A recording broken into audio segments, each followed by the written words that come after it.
So double that and add 2. And you could figure where they must have been. And they were not rich. And they didn't have a lot of birthday present money for every single birthday that came along.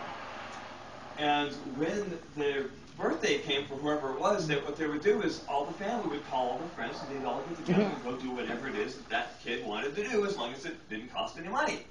And so one of the girls was asked one day, Mary Ann DiLorenzo, was asked, what do you want to do on her birthday? And she said, I want to have a Bible study. So all their kids called all their friends, and all their friends showed up at this little Catholic church, Our Lady of Lourdes. And I am what I call a Catholic hostel to this day. And so all of them started reading the book of John and got born again and spirit-filled to the tune of 100 kids that day. And I wasn't one of them. I lost a lot of friends to this God guy. They didn't want to go to... It wasn't because I was a jerk or anything. I was, but it wasn't because I was a jerk. It was because they didn't want to go to the fun stuff anymore. They didn't want to go and do things like go on their airport drive and watch the airplanes and drink beer. They wanted to do these weird stuff, like sit around these barber salons or salon parlors or whatever and hold hands and sing songs and pray. I was like, ew, what's wrong with these people? And these are teenage boys and girls. What's wrong with this picture? Absolutely nothing. I didn't know it then, though. I was to find out. And I went to one of their meetings once, and this one young man stood up on the couch. He was 19 years old. He started saying, my children. And I knew this guy. I was like, his children? How many kids can he have? He's 19. And he says, I want to pour out my blessings upon you. I'm like, you didn't have any money. How can you pour out blessings? You don't have any money. And so I leaned over to Larry DiLorenzo. I said, Larry, what is he doing? And he said, he's prophesying. I'm like, he's what?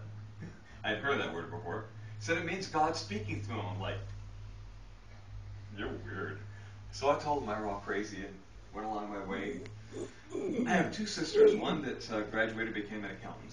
One that graduated and went to the United States Military Academy and graduated from the Military Academy and West Point, New York. And I got through high school with maybe a 2.3 grade point average. You can tell I was not the favorite of the family, let's put it that way. And went to Big Bend Community College over in Eastern Washington, and I got stellar grades over in that school. It's a flight school community college, and I wanted to be a pilot. And living the SeaTac flight path, of course, you have planes flying over your head all the time. It's likely to be something somebody wants to do, and I wanted to be a pilot. And got stellar grades. I think the top grade he ever got was an F-. It's a little less than fantastic. And I remember, here's this university professor telling you this now. This is what God has done. But I got kicked out of that school for some reason. It might have been the grades. You Moved think? back in with my mom and dad. Now let me tell you about my mom and dad. My father was a paramedic all my life. And my mother was a second grade school teacher. I was my father's #1 guinea pig. He loved to practice on me. He used to do IVs, blood draws, shots, mask pants, oxygen, splints of every kind, color and shape and size. And so did all of his friends and all the paramedic refreshers that I always went to. And I went to high school one day, and they called me into the office. I said, have I done something wrong? He said, you need to talk to this lady. And the principal pushes up this card that says, drug and rehab counseling. I'm like, why? He says, because you're on drugs. It's like, I've never done drugs in my entire life, and I hadn't. And they said, yes, you have. Look at your arms. Track marks up and down my arms. Thank God it was the 80s, because today the next call would have been Child Protective Service. Oh boy. Yeah. He called my father. I told him, my dad did this. He's like, yeah, right, your dad did that. Uh-huh. He called my dad, and my dad said, yeah, I did that. It's like, you what? It's like, I'm a paramedic. He was, oh, okay, well, that's fine then. And they just put it along their way. Well, I moved back in with my mother and father after being kicked out of community college, and I had screaming fights with my mother. I mean, I had screaming obscenity fights. I described their family as having 2 daughters and a demoniac. And I was not one of the daughters, obviously.